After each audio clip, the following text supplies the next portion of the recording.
Bonjour aux investisseurs et futurs investisseurs immobiliers. J'espère que vous allez bien. J'espère que vous allez tous très bien. Récemment, donc, il y a un frère de la communauté qui m'a appelé au téléphone et qui m'a dit, OK, Madeleine, on a discuté hier. Tu me dis que les taux d'intérêt sont à plus de 4,5%. Mais seulement, je viens de regarder sur Internet, je vois des différentes plateformes qui m'offrent les taux d'intérêt même inférieurs à 4%. Je viens de voir un truc à 3,6% sur d'autres plateformes, je vois 3,8%. Comment ça se fait? Est-ce que ça peut se faire que voilà, peut-être tu n'as pas l'information pour avoir un taux d'intérêt qui est plus alléchant?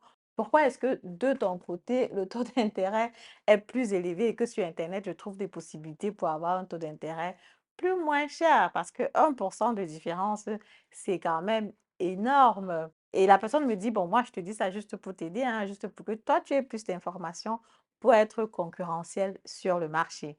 Naturellement, j'ai dit, OK, merci de m'avoir donné cette information, mais seulement, tu n'as peut-être pas bien regardé cette offre-là sur Internet. Parce que quand tu regardes l'offre sur Internet dans les détails, tu vas te rendre compte qu'il y a une information à l'intérieur très importante et qui a quelque chose à voir avec ton cash actuel. C'est pas pour rien qu'on dit cash is king. Et je t'explique comme ça dans cette vidéo après le générique.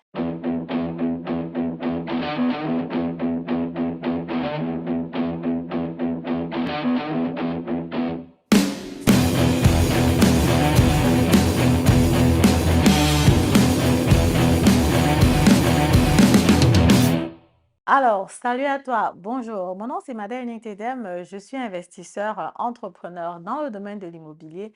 Récemment, auteur du livre Devenez millionnaire avec l'immobilier. Si jamais tu es intéressé par un de mes services, ça peut donc être le coaching, l'accompagnement, le programme de mentoring pour pouvoir acheter ton bien immobilier.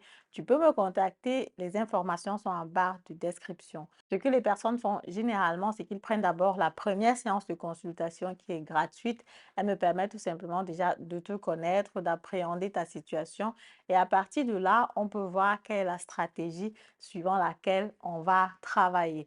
Et jusqu'ici, ça marche plutôt bien. Le lien avec mon calendrier est dans la barre de description. Tu peux tout simplement cliquer dessus pour prendre rendez-vous avec moi. Cash is king. Pourquoi est-ce que je dis ça? Quand tu vas dans l'histoire que je t'ai racontée au début par rapport à ce prospect qui m'a contacté, la question donc c'est de savoir, OK, comment ça se fait? Pourquoi est-ce que sur les différentes plateformes, les taux d'intérêt sont différents?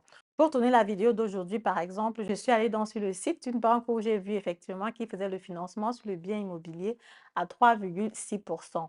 Voilà, je ne vais pas dire de quelle banque il s'agit parce que je suis conseillère financière. J'ai l'obligation carrément d'être neutre par rapport aux banques. Et c'est ce que j'ai vu ce matin. Et c'est ce que plusieurs personnes regardent aussi. Mais seulement quand ils regardent, ils ne regardent pas dans les détails. En fait, quand tu veux, par exemple, acheter un bien immobilier, imaginons que tu pars sur une des plateformes en ligne, tu recherches le bien immobilier que tu veux acheter. Bas de la page, on te fait déjà une proposition de financement. On te fait déjà une proposition avec une banque X ou Y avec laquelle tu peux acheter le bien immobilier. On fait déjà une première simulation avec un taux d'intérêt. Maintenant, quand tu regardes si le taux d'intérêt est vraiment intéressant, il faut voir que certainement, tu as aussi besoin d'avoir un apport personnel conséquent. Il va être par exemple de 20%, de 30%, de 40%. Et selon l'apport personnel que tu apportes pour le financement de ton bien immobilier, naturellement, le taux d'intérêt diminue. Maintenant, quand je dis que le taux d'intérêt est à 4,5%, 4,6%, bref, c'est vrai que le taux d'intérêt varie beaucoup ces jours-ci, mais on va être en général entre 4,5 et 4,9%.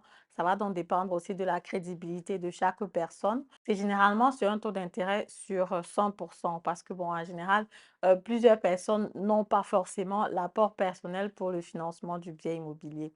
Et ici, je suis en train de parler d'apport personnel. Je ne parle pas comme ça des frais annexes parce qu'après avoir acheté le bien immobilier, il y a les frais annexes qui sont la taxe sur la mutation du bien et il y a aussi justement les frais de notaire et il y a aussi les frais d'enregistrement au cadastre.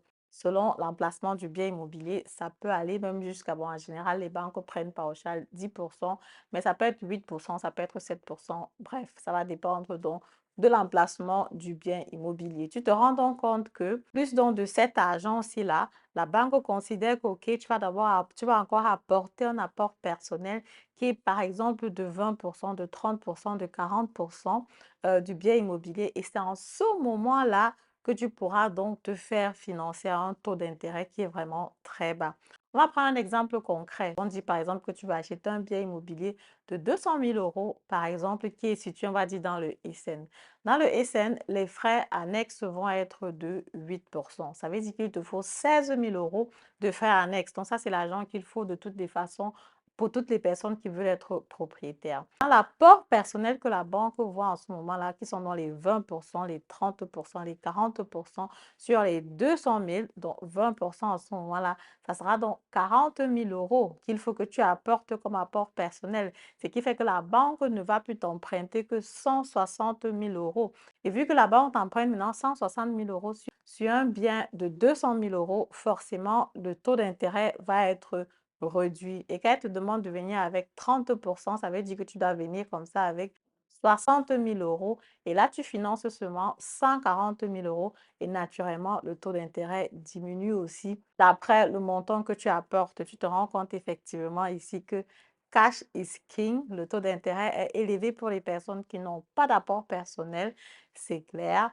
Mais c'est maintenant plus bas pour les personnes qui ont naturellement un apport. Moi, je dis toujours, faire un financement à 100%, ce n'est pas mauvais.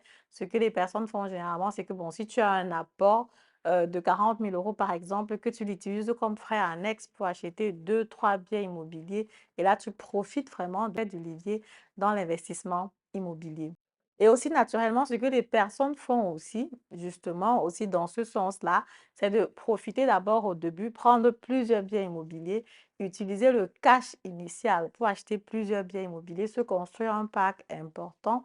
Quand un de ces biens immobiliers prend la valeur avec le temps, tu peux le vendre et avec ça, tu peux rembourser la dette sur tes autres biens immobiliers. Aujourd'hui, naturellement, vous allez me dire que, ah, Madeleine, les biens immobiliers, c'est difficile à vendre, il n'y a plus personne qui achète. Détrompez-vous, hein. Il y a bien des personnes qui achètent et j'ai des biens immobiliers que j'avais mis en ligne parce que je cherchais un nouveau locataire. Jusqu'à aujourd'hui, il y a toujours des chasseurs de biens qui m'appellent par rapport à ça, qui m'appellent pour me dire, OK, Madeleine, est-ce que tu serais prête comme ça à vendre ce bien immobilier que tu avais mis en ligne?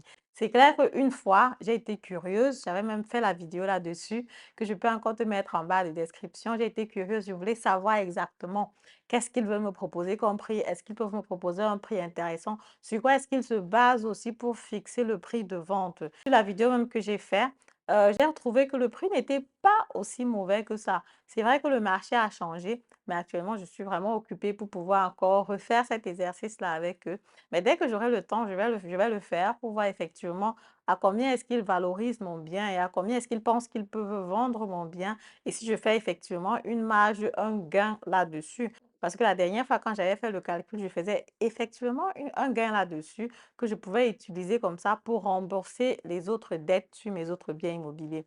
Parce qu'effectivement, quand tu prends un bien immobilier, tu as la possibilité par an de faire ce qu'on appelle de remboursement anticipé. Ce qu'on appelle donc Sondertilgung en allemand. Donc, généralement, c'est donc de 5%. Donc, tu as la possibilité de rembourser jusqu'à 5% en plus de tes 2% éventuellement ou alors 1,5%. Tu as comme ça défini au départ. Donc là, ça te permet de rembourser la dette assez rapidement si éventuellement, voilà, le fait d'avoir la dette te pose un problème ou si tu ne veux plus vraiment avoir une grande dette sur ce bien immobilier-là. Voilà, donc pour toutes les personnes qui m'écoutent, si vous avez, surtout les jeunes qui veulent encore se lancer, si vous avez la possibilité d'épargner, d'avoir un peu d'argent pour pouvoir vous lancer, faites-le, épargnez, investissez de l'argent sur votre bien immobilier. Ça vous permet de rembourser rapidement. C'est vrai que je dis aussi souvent que si tu as de l'argent et que tu as d'autres projets qui te tiennent plus à cœur, tu peux toujours utiliser le financement à la banque ici comme levier et maintenant ton argent, tu vas prendre ça pour mettre sur d'autres projets. Par exemple, en Afrique où on est obligé de toutes les façons, ou alors presque, d'investir en fonds propres. Tu te rends donc compte que le cash, c'est important. Le cash, c'est king. Le cash, avec le cash, tu peux avancer plus rapidement et plus aisément. Quand tu viens à la banque avec un dossier, on doit te financer à 100%. Et celui qui vient avec un dossier à la banque, on a financé à 80%, à 60%. C'est clair que vous allez être traité différemment et celui qui a besoin de moins d'argent aura naturellement des conditions qui sont plus favorables. Ça ne va que de soi, ce n'est que normal en fait.